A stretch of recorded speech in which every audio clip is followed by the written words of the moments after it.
Perfecto. Hola, Oscar. ¿Cómo estás? Voy a sacarme ya el lente para mirarte. Sí. Será para darle onda al inicio del año. Oscar es del WWF. Está anunciando ya de lo que vamos a conversar, que ya estuvimos conversando antes. En la pero- previa. En la previa, pero ahora vamos a conversar con la audiencia, con la gente que nos ve y nos escucha acá en Sin Antena. Oscar, ¿qué tal te recibió este año? Me recibió muy bien. Recibí este año rodeado de la familia, pero también tuve el placer de visitar varios emprendedores rurales, como te Qué comenté, interesante. en la zona de Arroyo y Esteros, donde se está generando una cuenca de producción orgánica con pequeños productores que están organizados en forma cooperativa. Y se me ocurrió visitarle a algunos líderes de producción orgánica y traerme sandías. Así es que pasé rodeado de sandías este año nuevo. Pero sandías sin químicos y producidas respetando lo que es, digamos, lo que se llama el comercio justo, ¿verdad? Es decir, que Paraguay realmente es un líder en ese tipo de producciones que respetan la naturaleza y también a las personas. Y bueno, mejor manera no pude empezar el año. Me quedé con algunas sandías ahí en mi casa, así es que Está todavía con sandía. te voy a acercar algunas Decinos ya sandías de año tu nuevo. cuenta Instagram, por ahí Sí. la gente que quiera Claro que sí. sandía. Oscar.rodas.72 me pueden encontrar en Instagram. Y justamente estuve también aprovechando estas ferias de fin de año recorriendo la zona de San Bernardino para visitar a algunos productores artesanales de dulces, ¿verdad? Ah, mira. Nosotros tenemos muchos talentos de emprendedores que utilizan elementos de la naturaleza de una manera muy responsable y producen alimentos súper sanos. Yo me traje todos los sabores para Asunción. Me traje el famoso dulce de mamón, lo que sería el dulce de guayaba, también por supuesto de frutilla y el dulce de leche. Pero todos son elementos, digamos, de producción local, porque como sabemos los alimentos que tienen que ser transportados muy grandes distancias generan mucha contaminación para transportarlo y eso nos ayuda mucho a lo que es el cambio climático, por ejemplo. Así es que estamos en una época en Paraguay de fin de año donde Y de inicio de año. y de inicio de año donde las frutas, las verduras y los productos rurales, artesanales son los protagonistas y tenemos que salir un poco a conocer ese tipo de producción, reconectarnos con la naturaleza y con la gente por sobre todo, ¿verdad? ¿Por qué lo que Oscar Rodas nos habla comienza ya hablándonos del sector rural y de la producción? Porque él es director de cambio climático y políticas de WWF, entonces tiene todos esos conocimientos que nos van a ayudar y nos da tips también de dónde poder encontrar alimentos sanos, donde hay una producción Absolutamente. que puede realmente, y con precios justos, ¿verdad? Que eso es algo importante Absolutamente. también que nos importa muchísimo el bolsillo. Absolutamente. De hecho, que nosotros como BBF estamos haciendo un relevamiento de varios rubros agrícolas en Paraguay que atraen el interés a nivel mundial porque son producidos de manera responsable, ¿verdad? El Sí. caso, como ustedes sabrán, por ejemplo, Paraguay es un referente en el mundo de la producción de azúcar orgánica, ¿verdad? Muchas veces desconocemos que ciertas empresas de alimentos de clase mundial utilizan materia prima de Paraguay y esa azúcar orgánica se produce en la zona de Arroyo y Esteros, justamente donde te comentaba que también estuve viendo que están incursionando también en otros rubros como la sandía y otros alimentos que realmente nos nutren, ¿verdad? Y podemos encontrar también ya esos productos como lo que mencioné, el azúcar orgánica en las tiendas en Paraguay. Anteriormente era solamente exportación, pero ahora también los ciudadanos de este país podemos consumir esos productos de buena calidad. Y estamos constantemente relevando las líneas de la yerba mate, la producción de yerba mate, caña azúcar. Y también WWF trabaja fuertemente en temas de la producción sostenible y responsable de la soja. Muchas veces las personas tienen una imagen de que WWF está en contra de algo, pero en realidad nosotros como Organización Mundial de Conservación lo que queremos es que si se va a producir algo se produzca de manera responsable con la naturaleza. Por ese motivo ya el año 2005 fuimos parte de la creación de un foro global de producción responsable de soja. Imagínense que Paraguay es el cuarto exportador mundial de soja. Pero esa soja necesita espacio, agua, suelo y muchas veces genera una presión muy grande sobre la selva, sobre el bosque atlántico, por ejemplo. Entonces nosotros decididamente estamos impulsando espacios donde se pueda dialogar sobre una manera más responsable de producción de rubros agrícolas tan importantes. También, por supuesto, somos fundadores de espacios como la Mesa Paraguaya de la Carne Sostenible, por ejemplo, ¿verdad? ¿Por qué? Porque en la producción de carne a nivel mundial, digamos, también ocupa en ciertos países muchos espacios naturales, y al perder espacios naturales se contamina la atmósfera, se produce el cambio climático y se producen estos calores que estuvimos sufriendo ayer nomás. Sufriendo hasta ayer. No sé si es que alguien estuvo pendiente de la temperatura el día de ayer, pero estuvimos batiendo todos los récords. Decía, pero yo creo que la sensación térmica era mucho más alta. Absolutamente. Pero en esto que decís, Oscar, ¿verdad? Del tema de hablar de la producción y el consumo sostenible, pero también responsable, creo que es importante porque estamos en un momento ya muy complicado, diría yo, en general, no solamente en Paraguay, sino en el mundo. Entonces, por eso necesitamos comenzar a buscar acciones concretas que nos ayuden a ver qué podemos hacer para poder buscar soluciones reales, soluciones que puedan llevarnos hacia disminuir acciones que están deteriorando cada vez más el clima, y que las consecuencias son muchas, pero el calor que sufrimos es lo más cercano que podemos ver y entender. Pero hay muchas otras cosas. Por ejemplo, ahí yo te quería preguntar, en estos últimos, en diciembre al menos, ¿verdad? Donde ya empezamos a ver el mango, que es una fruta característica de nuestro país. Sí. Y veíamos un mango, no un mango que generalmente está sano, que por ahí tiene algunos puntitos negros, pero no pasa de eso. Esta vez vimos mangos que ya venían con una cosa negra, así que ya estaba completamente una mancha. Sí. Y que llama la atención, ¿verdad? Porque sí o sí, por más que no tenga una planta de mango en tu casa, sí o sí en tu barrio alguien tiene, o en el camino siempre vas a ver. ¿Qué pasó con el mango el año pasado y sigue siendo este año, verdad? Sí. Porque hay mango todavía. Bueno, nosotros tenemos varios estudios en WWF, no solamente en Paraguay, sino que también a nivel mundial, de que el cambio climático puede llegar también a afectar a los agentes patógenos, a las enfermedades que atacan a las plantas y a los animales, ¿verdad? Sí. Porque con el exceso de temperatura, el exceso de humedad, justamente las bacteriosis, los virus y las bacterias que también pueden generar problemas para el mango, para cualquier cultivo agrícola, proliferan mayormente. Para que la audiencia tenga una idea, sucede lo mismo que con una enfermedad que nos afecta a los humanos, que es el caso transmitido por el Aedes aegypti del mosquito, que es el dengue. Cuando nosotros tenemos inviernos muy calurosos, digamos, las larvas de los mosquitos se reproducen más rápidamente y hay un mayor índice de infestación, como nos suele decir el Ministerio de Salud. Lo mismo sucedió con el mango y otros rubros. Yo te mencioné el caso de la sandía. Nosotros estamos apoyando a un grupo de productores de la zona de Ambatobí que hace más de 100 años en Paraguarí producen sandía, y ellos nos informaron que perdieron la mitad de su producción en esta primavera, verano, a causa de una enfermedad que atacó a la sandía, ¿verdad? Justamente porque nuestra agricultura depende enteramente de algo que era muy característico del Paraguay, que era un clima predecible y benigno. Es decir, un típico día de verano en Paraguay: hacía calor a la mañana, se formaban las nubes a la tarde, venía el chaparrón a las 4 de la tarde, tu mamá te decía: entra que no te vayas a enfermar, entra, no esté la lluvia. Terminaba la lluvia, teníamos la noche fresca, los cultivos regados, y se iniciaba el ciclo al día siguiente. ¿Qué pasó el día de ayer? Por consecuencia del cambio climático, se da una alta temperatura, pero no se producen las precipitaciones que uno espera regularmente.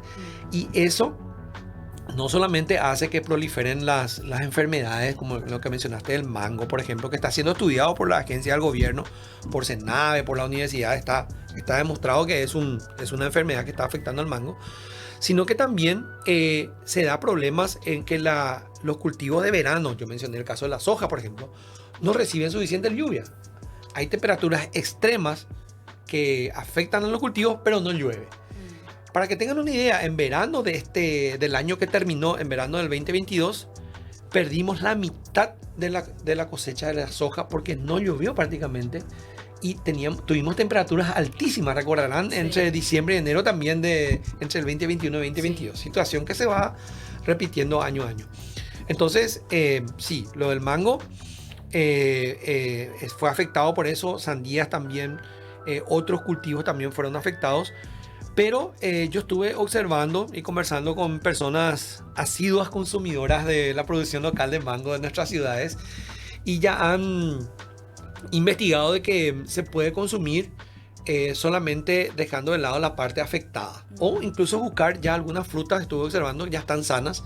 Es decir, que también la naturaleza busca su equilibrio. De curarse. Exactamente, la naturaleza siempre busca su equilibrio. Es decir, si hay una plaga o una enfermedad que afecta a los mangos en Asunción o en el Paraguay, pasado cierto tiempo, otros elementos de la naturaleza que le llamamos agentes controladores, avispas, libélulas, van controlando la población de los elementos que transmiten ese virus, esa bacteria entre los mangos. Porque no tenemos que imaginarnos, la gente que nos está escuchando va a pensar que el virus tiene unas alitas y anda volando por el aire de mango. No, lo que sucede es que hay un vector, es decir, un insecto, puede ser una mosca de la fruta, lo que le decimos la pequeña cigarrita, no la cigarra grande, la cigarra pequeña, que en su sistema digestivo lleva el virus, la bacteria, y va afectando a las plantas y a los árboles. Es decir, que siempre hay un insecto que generalmente es el vector que lleva esa enfermedad. Y los insectos también responden a los extremos de temperatura. Entonces, cuanto más calor haga y mucho calor y después viene una tormenta muy fuerte con mucha agua, eso favorece la proliferación de los insectos y de las enfermedades.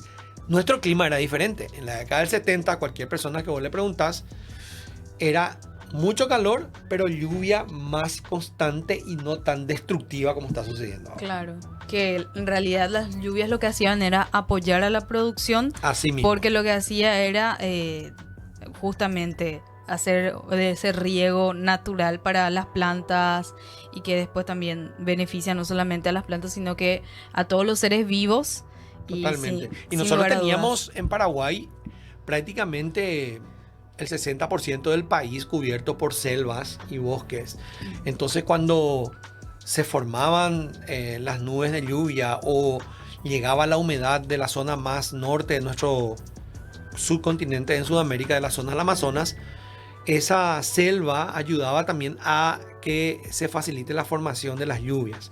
O sea que nosotros muchas veces lo que aprendimos en la escuela primaria, que los árboles ayudan a la condensación del agua y a la formación de las lluvias, nos olvidamos cuando somos adultos y pensamos que no hay conexión entre las selvas y la lluvia, pero en realidad hay una conexión directa. Y en Paraguay hemos perdido millones y millones de hectáreas de esa selva. Entonces, otro elemento también que nos ayuda a que nuestro clima se estabilice. Al contrario, se va desestabilizando. Te quiero preguntar algo que estabas mencionando. Dijiste la cigarra y la cigarrita. Sí. Para mí, en mi cabeza, solamente las cigarras aparecieron muy tarde también en este diciembre. Sí, o sea, no le estábamos escuchando a las cigarras. Exactamente. Y recién al final de diciembre más o menos comenzaron a aparecer. Lo que pasa es que nosotros tenemos que también, la cigarra es un elemento, la cigarra tradicional nuestra es muy benéfico, ¿verdad? Porque como mencioné, nos anuncia algo. Y también son elementos que controlan el equilibrio natural, son parte del equilibrio natural, son depredadores naturales de otros insectos. Pero acá lo que la gente tiene que entender, y nosotros que trabajamos mucho en el tema de naturaleza, es que la cigarra pasa varios años de su ciclo de vida bajo tierra. Pero si nosotros en las ciudades empezamos a poner cemento por todos lados, la pobre cigarra, ¿dónde va a poder hacer su refugio para evolucionar bajo la tierra? Entonces, si nosotros en las ciudades eliminamos nuestros espacios verdes y naturales, no nos quejemos después porque no escuchamos más el canto de las cigarras.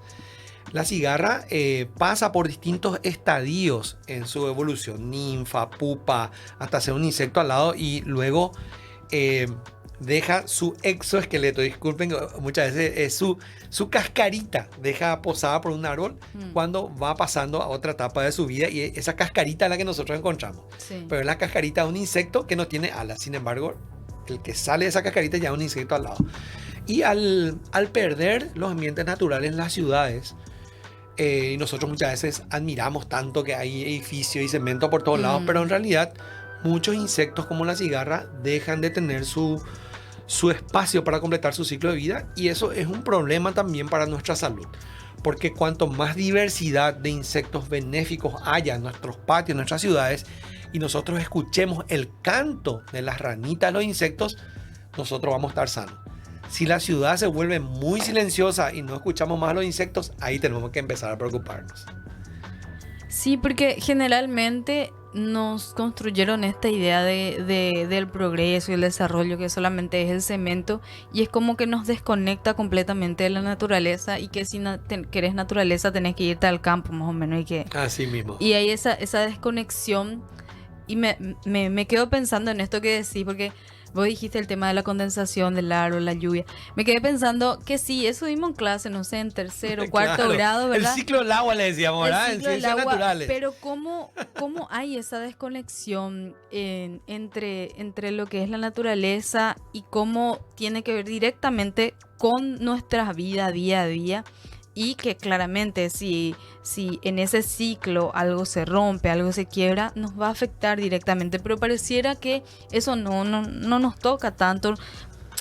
Pero solamente como que nos preocupamos cuando hace demasiado calor, o de repente está lloviendo demasiado o hace demasiado frío. Cuando en Paraguay normalmente hacía frío solamente 3 veces al año o una cosa así. No teníamos los abrigos. Pero en estos últimos años es como más prolongado el frío, ¿verdad? Pero ahora mismo estamos en verano, y es como que llega verano, hace mucho calor, y ahí recién nos preocupamos. Entonces, como también necesitamos entender por qué lo que hace tanto calor, ¿verdad? No es casual. Yo le invito a la gente que hoy está un poco nublado, pero si cuando vuelva a salir el sol, se quite los calzados y pongan los pies en una baldosa expuesta al sol, por ejemplo. Eso está a más de 50 grados. Es imposible estar parado encima de eso. Pero sin embargo, yo hice eso la semana pasada. Voy a contar ahí. Sin embargo, si uno pasa directamente a la sombra de los árboles o pone los pies en un ambiente más natural, sí, ya automáticamente la temperatura baja casi 15, 20 grados. Eso es lo que le llamamos el microclima. Sí. Entonces, imaginémonos. Si ese extremo de calor estamos sufriendo porque eliminamos los ambientes naturales en nuestro pequeño entorno, nuestro microclima, eso mismo está sucediendo a escala planetaria. Mucho peor. Es decir, que ese calor que sentimos en la baldosa es el calor que el planeta Tierra está experimentando a nivel planetario por la pérdida de los ambientes naturales. Entonces, la próxima vez que pisemos la baldosa y nos refugiemos a la sombra de los árboles, pensemos que también ese fenómeno se está dando a nivel global. O sea, nuestro microclima cambió, pero también el clima a nivel global. Pero hay ciudades, por ejemplo, en el área metropolitana de Asunción, que conservan espacios verdes importantes, como la ciudad de Luque, por ejemplo, o la ciudad de San Lorenzo. Entonces, uno cuando se desplaza a esas ciudades, generalmente ya en el termómetro del auto, algunos tienen en el auto la temperatura exterior, se puede dar cuenta de ese cambio. Le invito a la cambio. gente que se fije que va a bajar de 37 grados a 35, 32 grados fácilmente a medida que uno va ingresando a ciudades que mantienen espacios naturales importantes. Y vos mencionabas lo de nuestra desconexión. Nosotros hace semanas nada más estábamos presentando un libro ante la ciudadanía que se llama Aves de Asunción, donde se demuestra que nuestra ciudad capital sigue siendo el espacio de vida de más de 300, casi 400 especies de aves. Imagínense que el Paraguay tiene 720, 725 especies de aves silvestres, y Asunción tiene casi el 60% de la muestra de todo eso. Y eso es lo que no tenemos que perder, ¿verdad? Nosotros tenemos espacio en Asunción como la Bahía, el Banco San Miguel, el Río Paraguay, el Puerto Botánico, otros espacios naturales que albergan todavía espacios donde podemos volver a reconectarnos con la naturaleza.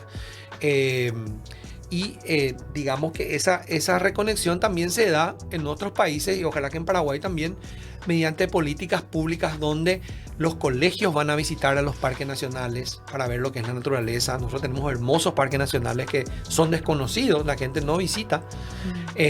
O también a través de la Secretaría de Turismo fomentar, por ejemplo, lo que sería la ruralidad, es decir, valorar lo que es los servicios que nos brindan las zonas rurales a las ciudades, porque los alimentos se producen en las zonas rurales, los alimentos que consumimos en el día a día, porque muchas veces cuando hablamos de alimentos en forma genérica, incurrimos en el error de que las materias primas alimenticias, que le decimos commodities, como la carne de exportación, yo mencioné también el caso de azúcar incluso, o la soja, se exportan como materia prima, pero los alimentos de consumo diario son producidos en la agricultura familiar en la zona rural. Es decir que la cebollita de hoja que hoy vamos a estar cocinando, o el poroto que vamos a estar consumiendo, más del 80% se produce localmente, pero muchas veces no somos conscientes de que ahí también tenemos que reconectarnos, no solamente con la naturaleza, sino también con la ruralidad.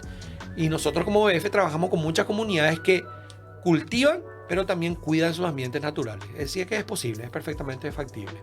Y ahí entramos a hablar de algo que creo que es un concepto fundamental en estos tiempos, que es el consumo responsable. Sí. En cuánto de lo que consumimos, cuánto de lo que realmente tenemos en la casa consumimos, o qué podemos hacer o cómo podemos hacer para realmente tener un consumo responsable, porque si bien está por un lado la producción, pero también quienes somos consumidores, consumidoras, ¿qué podemos hacer para poder tener ese consumo responsable?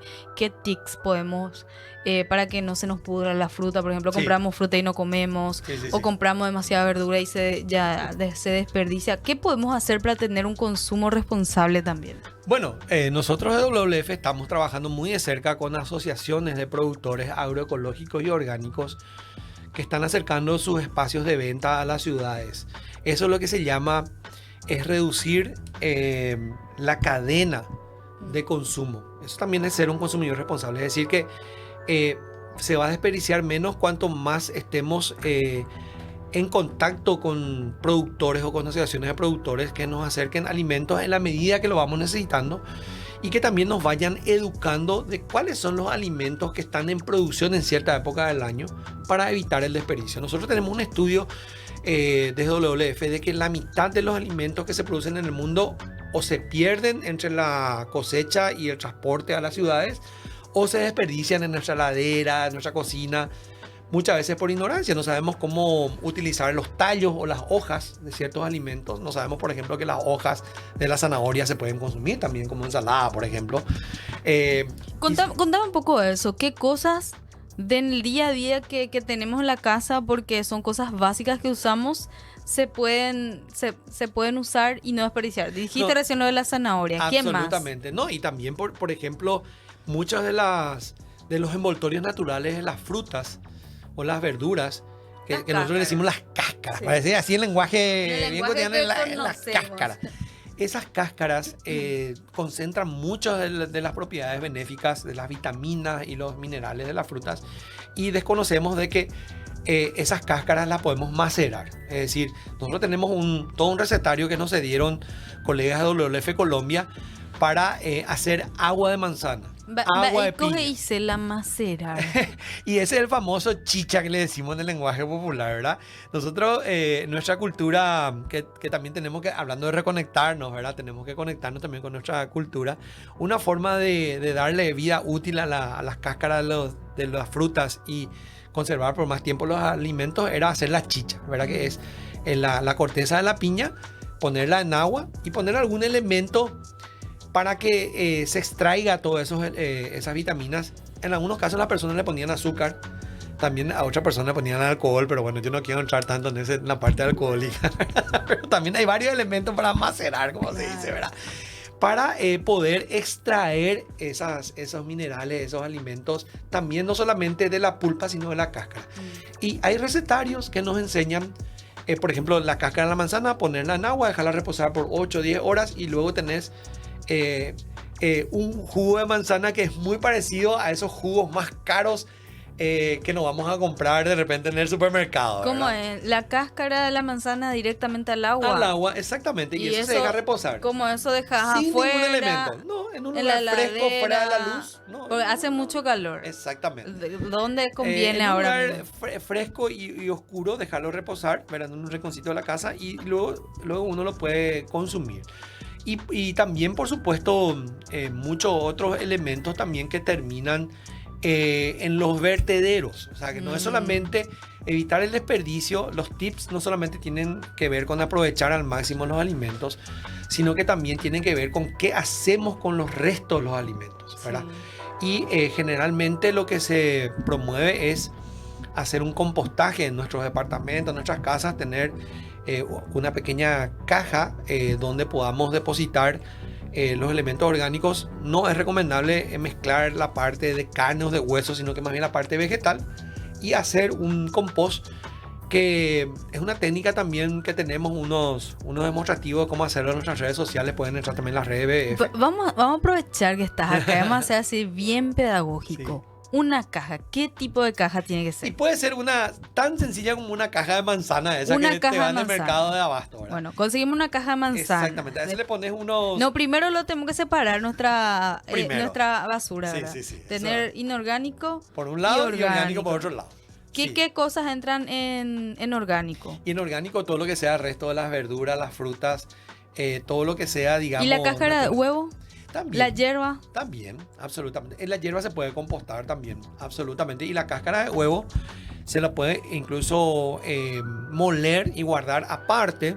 No precisamente poner la compostera, sino guardarla aparte, porque tiene un mineral que es muy necesario para las plantas, para nosotros, que es el calcio, ¿verdad? Así como consumimos leche de repente en nuestra infancia por el calcio, el huevo también le brinda a las plantas ese elemento vital.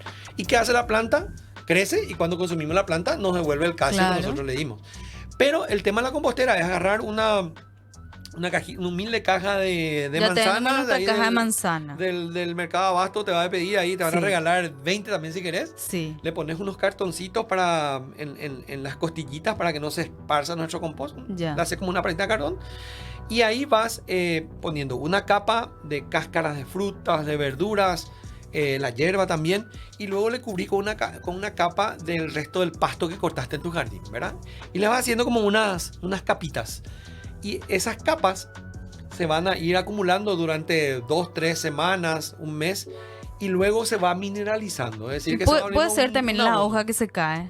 Absolutamente. En vez del pasto, se puede poner la hoja que se cae, que tanto nos quebranta, ¿verdad? Sí, ¿Qué hacer sí, con ¿qué la hacer? hoja que se cae Más todo el o- año? Ahora, por ejemplo, la hoja de mango y Sí, eso. exactamente. Entonces le vas haciendo una capa de resto de fruta y verdura, una capa de las hojas o del pasto, y vas creando esas capas para que eso también vaya transformándose en un abono, que si ustedes recorren los viveros, o incluso ya he visto en algunos supermercados, se vende a 10.000 guaraní el kilo. Sí, un paquetito así. Imagínense, o sea, no es poca cosa. 10.000 ¿verdad? es lo más barato. Lo más barato. Suele ser más caro también. Y si además de hacer compost para contribuir a luchar contra el cambio climático, porque si vos haces compost se reduce la contaminación que genera el cambio climático, también podés tener un espacio en tu casa o en tu jardín, o crear un ambiente en una caja para agregarle también lombrices, ¿verdad? Y se genera el humus de lombriz, que es uno de los abonos más cotizados en toda la horticultura y que hace que nuestras flores, plantas estén hermosas. Claro, que Y- eso es de forma natural. Sí, esas lombricitas tan humildes que le encontramos de repente en nuestro patio, que Sí. están ahí, esas lombricitas muy benéficas que le decimos las californianas, ¿verdad? Que son Sí. las roquitas así, son las que van alimentándose de los restos de verduras, y el proceso digestivo de esas lombrices genera un abono fantástico. Totalmente. Yo ahí voy a compartir algo. Para quienes les gusta tener plantas en su casa, es Muy genial. Yo, por ejemplo, estuve haciendo el año pasado, estaba experimentando en realidad, un poquitito de tierra, y después toda la hierba que yo consumo empecé a tirar y le riego. Así como riego mis plantas todos los días, le riego también a la hierba. o sea, perdón, a este poquito de tierra con hierba. Y vos sabés que a finales de diciembre me fui a revisar, a mover así para poder ponerle a otras plantitas en otras macetas y así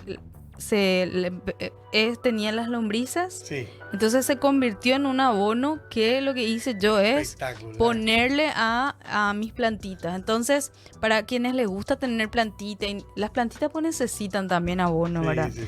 Porque realmente si están en una maceta necesitan también ese cuidado. Así como nosotros necesitamos alimentarnos, Absolutamente. las plantitas también. También. Entonces, para quienes les gusta tener plantas en su casa, pueden hacer el compostaje también para poder cuidar la su Totalmente, plantita. porque la yerba mate que nosotros consumimos en Paraguay tiene una característica muy buena, de que así como tiene el palito, también viene la hojita. Sí. Y claro que la lombricita, para la audiencia, ¿verdad? Las lombrices en nuestros patios se le conoce como organismos fusoriales, Sí. es decir, que andan por debajo de la tierra, para hablar así en lenguaje sencillo.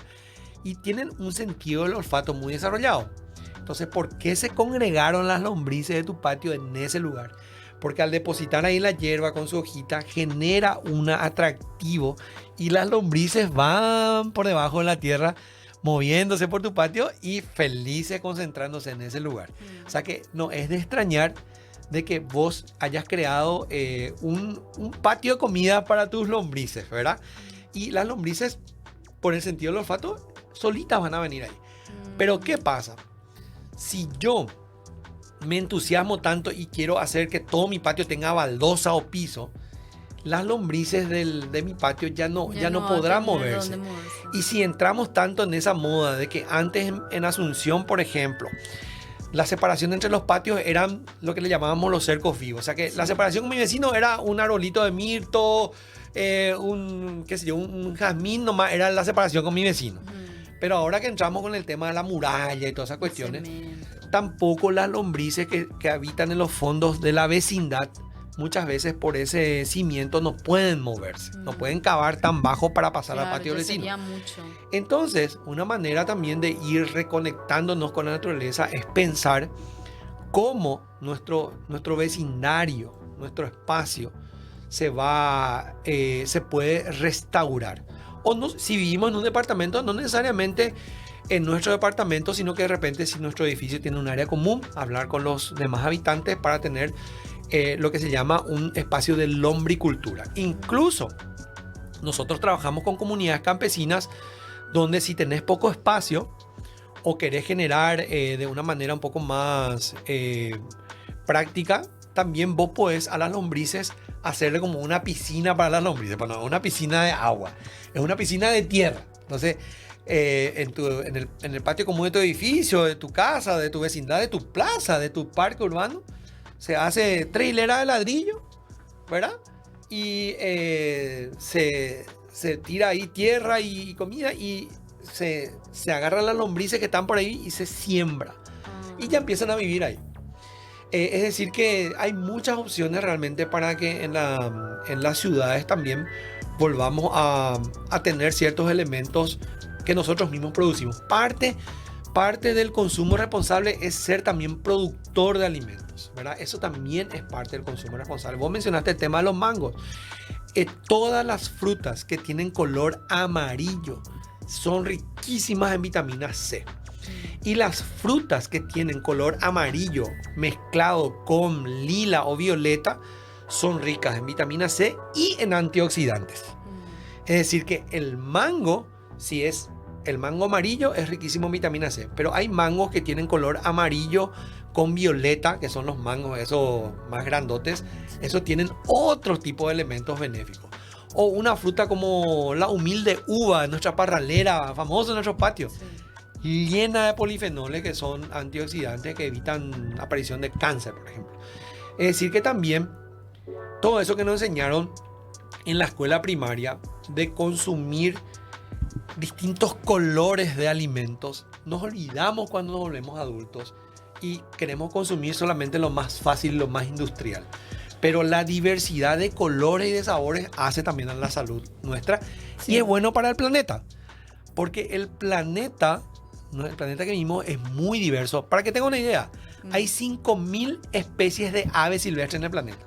Es decir, que la diversidad es algo propio de la naturaleza, y si nosotros comemos variado, le damos a la naturaleza la chance de que albergue distintos tipos de alimentos, distintas épocas del año, y se vuelva una armonía entre nuestros alimentos y la naturaleza. Pero si nosotros eliminamos la naturaleza y cultivamos un solo alimento, ese equilibrio se va perdiendo.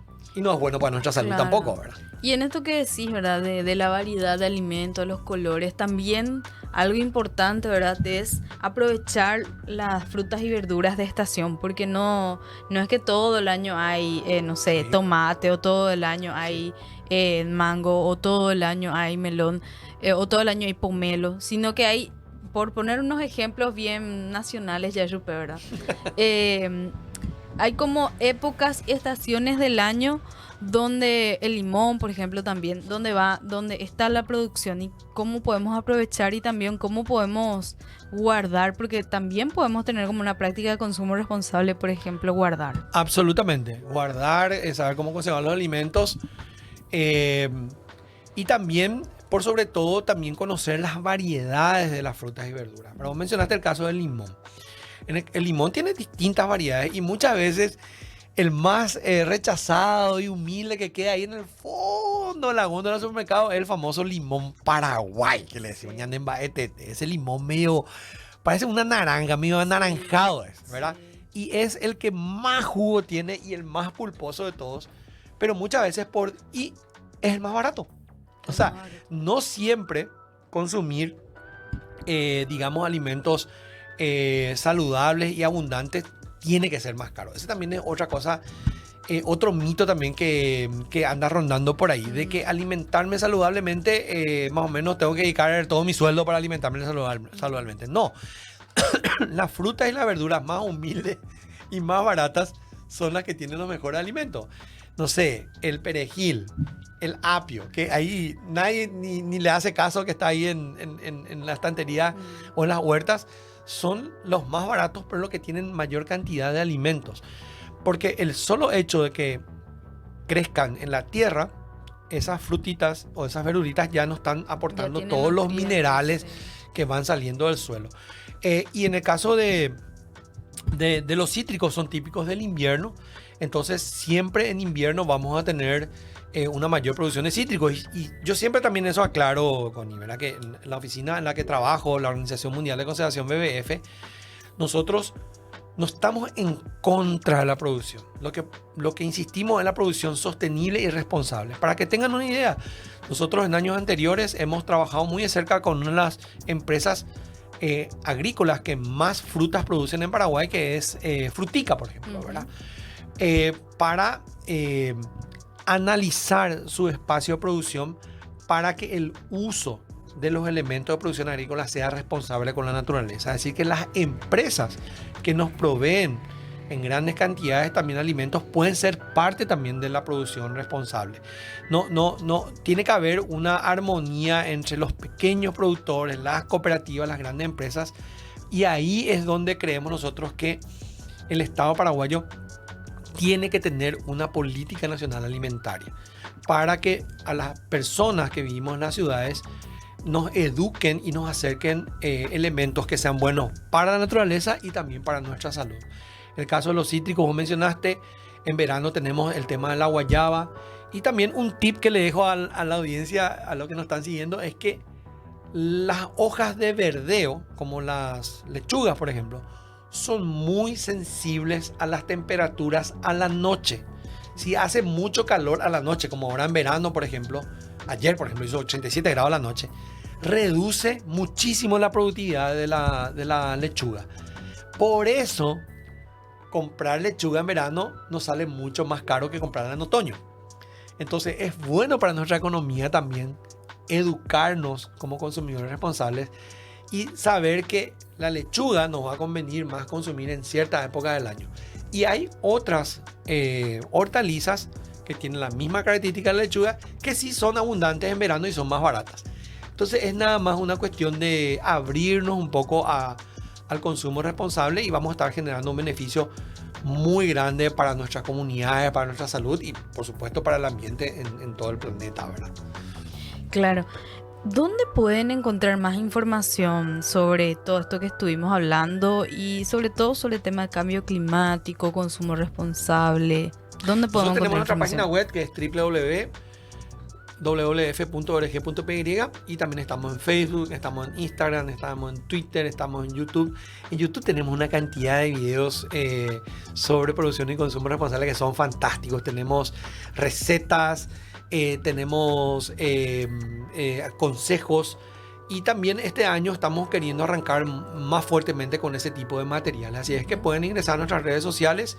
Estuvimos pasando algunos tips para el consumo de alimentos durante las Navidades y el mensaje era justamente en nuestras redes sociales: realmente necesitas consumir todo esto, ¿verdad?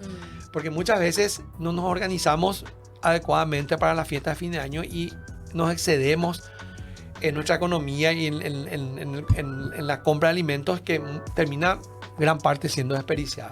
Entonces también ser un consumidor responsable pasa por el tip de organizar la forma en que uno va comprando sus alimentos, y ese tipo de tips también lo tenemos en nuestras páginas web.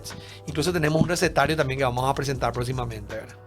Vamos a esperar ese recetario entonces, pero bueno, uno de los tips que yo ya me llevo hoy es la cáscara de manzana en agua, dejar en un lugar fresco, ¿cuánto? ¿8 o 10 horas? Sí. 8 o 10 horas. Sin mucha radiación solar, o sea, en un lugar fresco y un poco... Que no le alcance alejado el sol.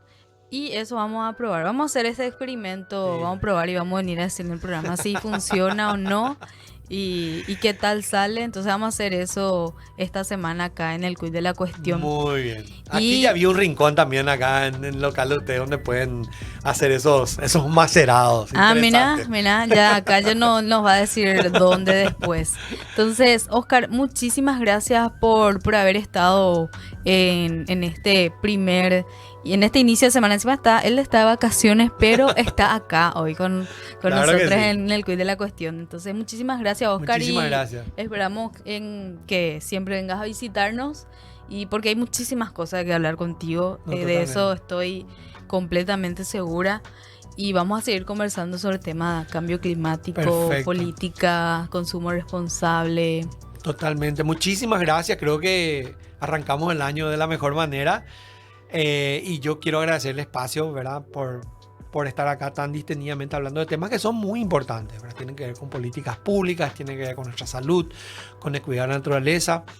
Y ojalá que no sea la última vez que conversemos. Y yo también le quiero mandar un saludo a otra persona que también está en este espacio, que es Mandale nomás Jamie ya saludos a Allison, todo el mundo. ¿verdad? Que suele estar también acompañándonos.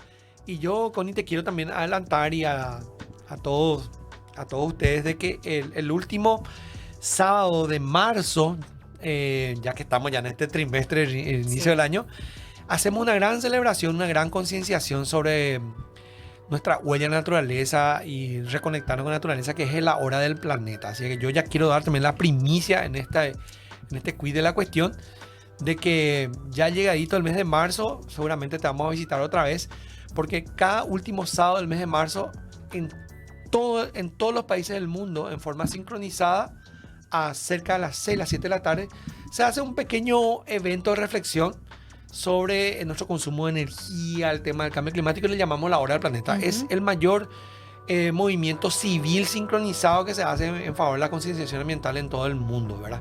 Así es que vamos a estar seguramente también entusiasmándole a la gente para hacerlo también con el acompañamiento de ustedes. Entonces el sábado 30 de marzo, Muy bien. la hora del Vos sos una planeta. persona organizada, yo tenés toda esta agenda acá. Claro, acá. El 30 de marzo va a ser la hora del planeta y va a venir otra vez Oscar en esa semana. Exactamente. La semana del planeta. La semana del Exactamente. planeta, a contarnos un poco más sobre cómo va a ser la hora del planeta.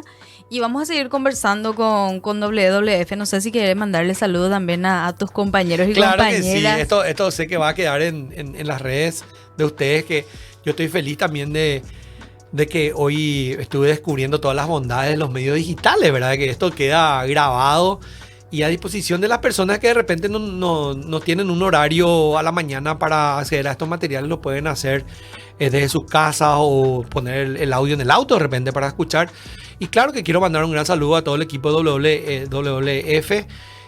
Nosotros tenemos, vamos a cumplir 23 años de presencia en Paraguay. 23 años. Este año, ¿verdad? Estamos en el año 2000 y WWF en todo el mundo tiene más de 6 décadas de presencia y es por eso que tenemos una base de datos, todos los compañeros globales de WWF, sobre el estado de la naturaleza. Así es que si hay una organización donde se mantiene información sobre qué está pasando con nuestro mundo natural, es WWF. Y por supuesto le quiero también enviar un gran saludo a todos los compañeros de WWF que están presentes en más de 100 oficinas en todo el mundo conversando de estos mismos temas, ¿verdad? El desperdicio de alimentos, el cambio climático, restaurar nuestra conexión con la naturaleza, porque lo que le hace bien a la naturaleza le hace bien a las personas. Ese es un poco también el mensaje que queremos dejar y bueno, estaremos conversando seguramente próximamente. Lo que le hace bien a la naturaleza le hace bien a las personas. Le hace bien a las personas. Con esa frase nos quedamos hasta acá por hoy con Oscar, porque ya le decimos ya que va a venir ya siempre acá sin antena. Y así vamos a seguir conversando y vamos a esperar la invitación para los 23 años también. Vamos a estar esperando la invitación para ir a festejar los 23 años. Y el 30 de marzo entonces, la hora del planeta. La hora del planeta, sí. Muchísimas gracias, Oscar. Entonces estuvimos conversando con Oscar Rodas, director de Cambio Climático y Políticas de WWF. Vamos a una pequeña pausa musical en el quiz de la cuestión por sinantena.fm y luego volvemos con más.